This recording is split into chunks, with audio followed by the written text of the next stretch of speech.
Hey guys, welcome back to Good Eats and Barbecue. Gavin, your host. Hey, I hope you're having a great day. If it's your first time on the channel, then welcome.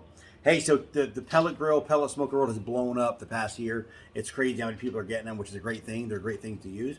I switched over from a stick burner to a pellet grill about 2 years ago. Absolutely love it. No qualms about it, no issues, no complaints. So the past 2 years, I've made a lot of really whoop-ass barbecue. I have a lot of really good mistakes. So I kind of threw together some do's and don'ts for you and a couple tips to help you along the way.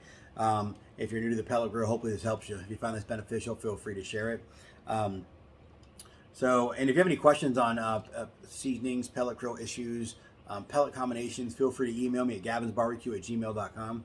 I'll answer any questions I can for you. Any cooking requests, I'll do that for you, give you a shout out. So the number one mistake people make, especially new pellet grill owners, is not following your starter procedure. Now, these are all pretty much the same thing. Like I run a Pit Boss, Brian, my brother, runs a Traeger, a friend of mine runs a Rectech.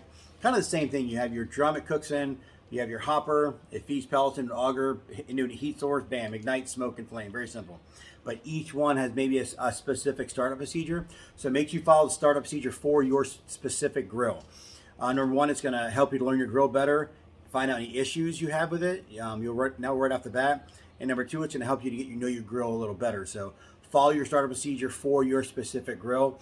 And all of them have a 1-800 number on them, like Pit Boss. You can call them and they'll walk you through any issues. If you have any questions on how to do something, whether put something together or starting it up, they'll walk you right through it. So their customer service is really good.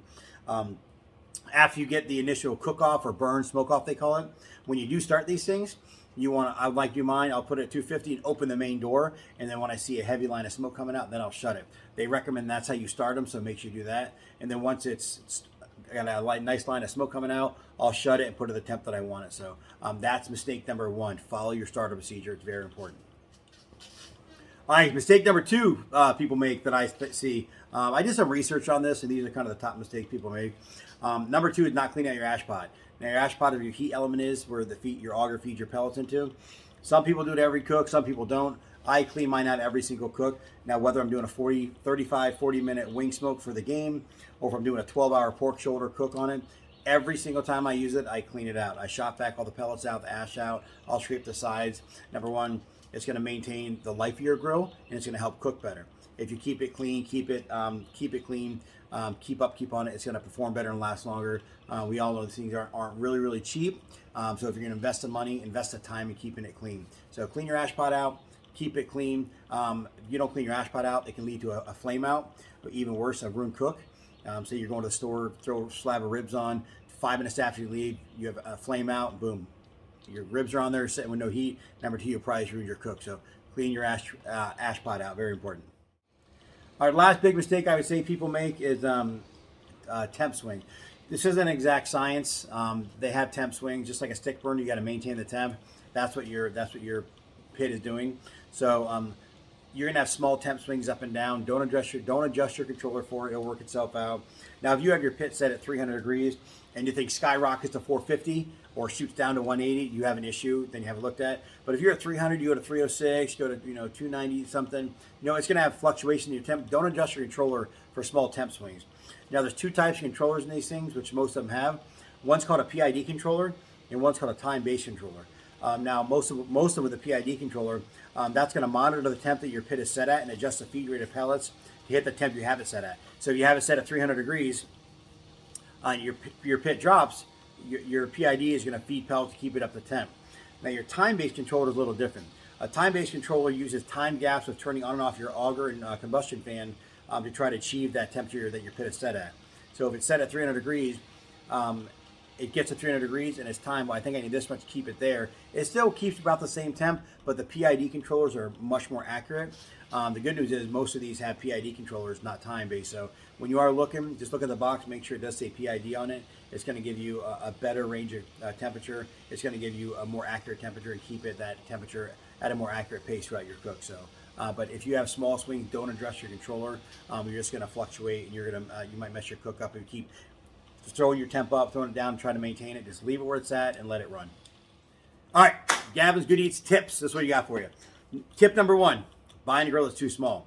Now, whether you're at Home Depot, Lowe's, Walmart, Ace, or wherever you're at, when you're buying one of these things, think about who you're cooking for. Like there's 6 of us in my immediate family. Me, my wife, my 4 beautiful kids. Very blessed.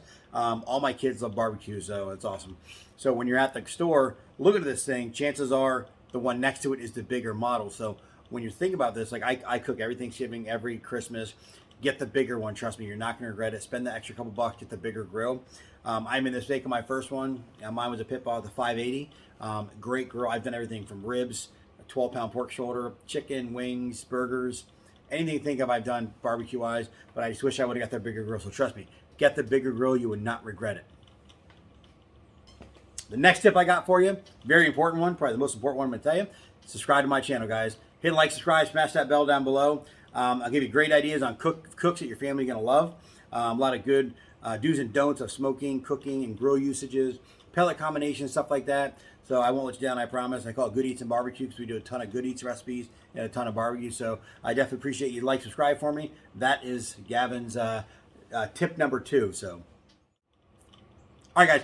Tip number 3. This is a big one. So if you're new to the pellet grill world, or if you think about buying the pellet grill world, social media is the key. Everyone's got social media. Well, most everyone.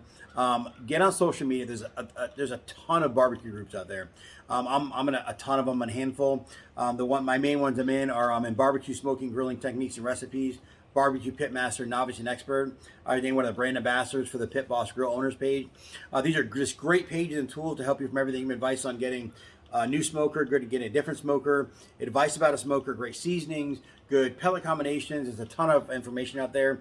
The pellets I run on my Pit Boss now, I'm running a pellet and a hickory blend, or a pellet and charcoal blend. The charcoal gives more smoke flavor, and I got that from one of the groups. So it's just a bunch of meatheads showing pictures, talking about recipes, great advice. Anything you want to ask them, they'll answer for you.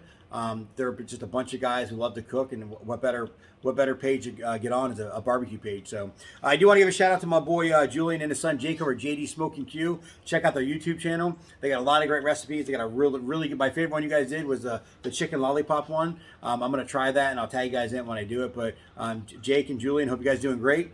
But yeah, guys, that's pretty much it. Hope you enjoyed this video, found it beneficial. If you did, feel free to share it. Now, remember, any question you want to ask me, seasoning, pellet combination, a cooking request, any advice about a smoker, you can email me at gavinsbarbecue@gmail.com. I'll give you a shout out if I do a cooking video for you, and I'll answer your questions as quick as I can. So I appreciate you tuning in. Stay tuned. My next video, I'm going to do probably some more ribs for my kids. I'll do that tomorrow.